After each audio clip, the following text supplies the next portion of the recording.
Hello friends, now we are going to study Gauss-Seidel method part 3.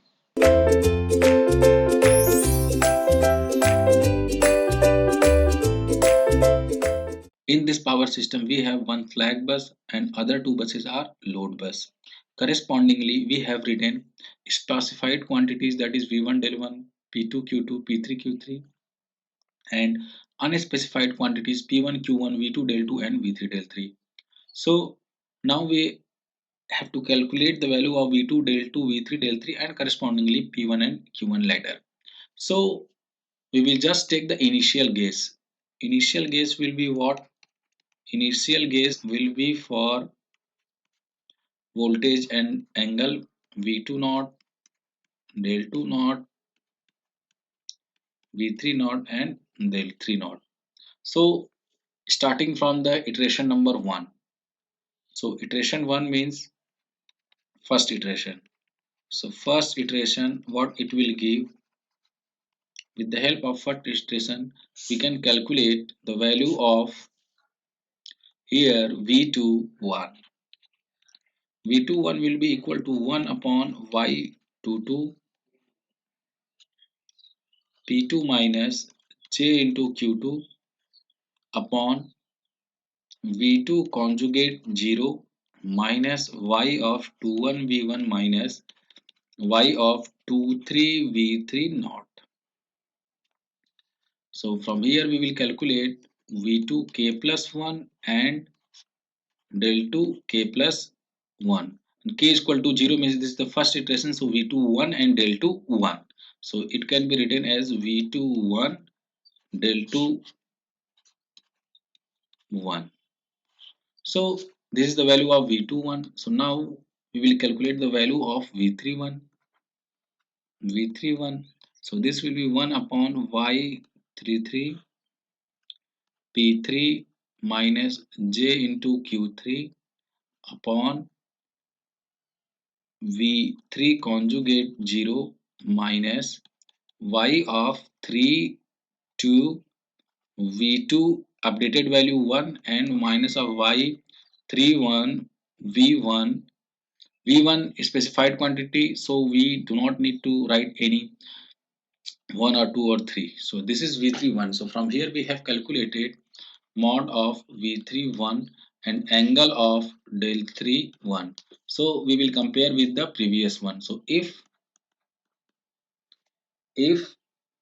V21 minus V2 naught is less than some specified value and V31 minus V3 naught is less than some specified value and del 2 1 minus del 2 naught is less than some specified value, del 3 1 minus del 3 naught is less than some specified value. If this condition occurs correct, then what will happen? Then V21 V31 del 2 1 and del 3 1 will be our correct answer.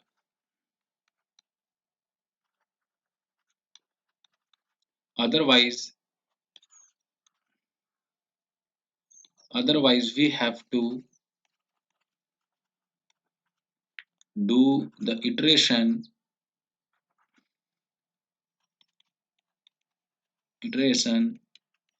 again until these conditions are satisfied. So let us assume all the conditions are satisfied for k plus 1th iteration. K plus 1th iteration means V2k plus 1, V3k plus 1, del 2k plus 1 and del 3k plus 1 are our final solution. So from here we can see these are our equation, but still we didn't find the value of P1 and Q1. So now we are going to apply the formula so that we can calculate the value of P1 and Q1. So we have V1 and del 1 are specified, and we have calculated the correct value of V2 K plus 1, V3 K plus 1, del 2 K plus 1 and del 3 K plus 1. So we have all the voltages, so we can easily calculate the value of P1 and Q1. We know the formula of Pi. Pi is equal to K is equal to 1 to N and Vi Yij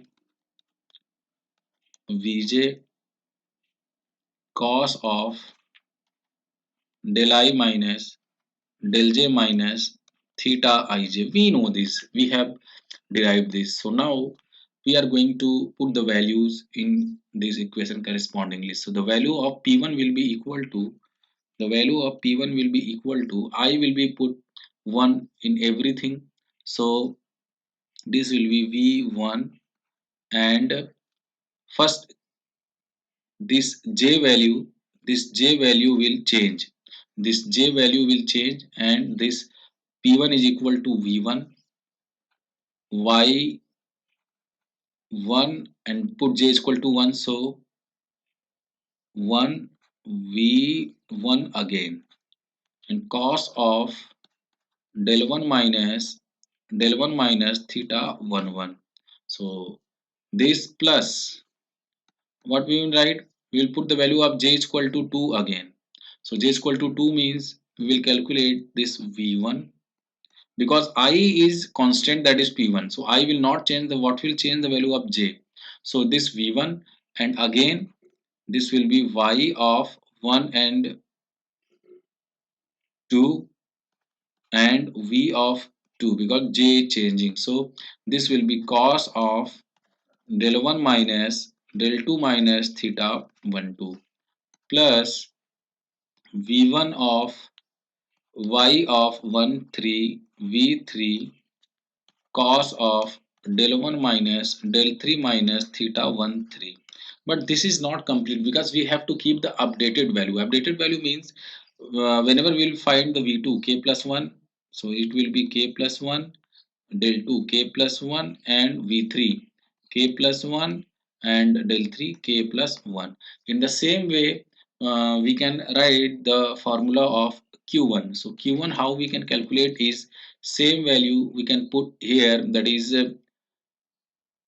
V1 Y11 V1, put sine instead of cos. So sine del 1 minus theta 11 plus V1 Y12 V2 K plus 1 sine of del 1 minus del 2 of K plus 1 minus theta 12 and plus V1 Y of 13 V3 K plus 1 sine of del 1 minus del 3 K plus 1 minus theta 1 3. So this is how we can calculate all these values. So one necessary information is, so we know that total power loss will be equal to summation of I is equal to 1 to n pi. So we have, let us assume in this power system, in this bus power system, P2 Q2 has been given as minus 1,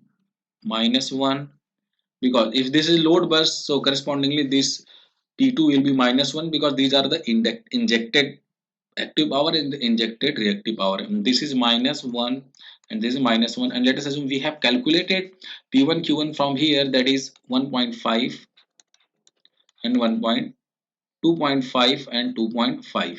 So here it will be P1 2.5 minus 1 P2 minus 1, that is 0.5. So P loss we can calculate from here, that is P loss will be equal to 0.5, and correspondingly we can calculate the Q loss. So this is how we can calculate all the unspecified quantities with the help of Gauss-Seidel method.